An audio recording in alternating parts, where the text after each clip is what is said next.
We, the people of India, having solemnly resolved to constitute India into a sovereign, socialist,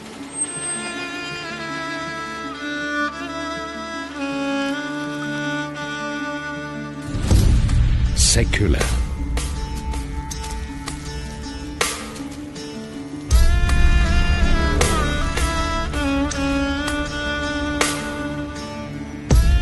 democratic republic,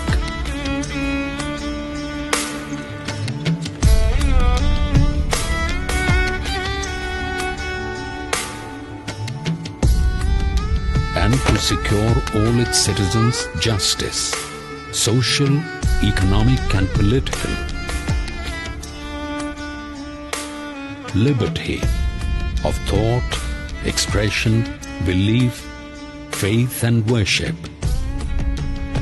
equality of status and of opportunity,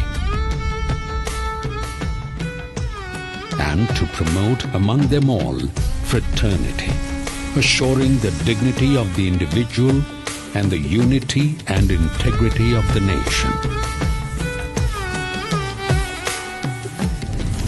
This 26th January, let's not just read the Constitution. Let's live the Constitution.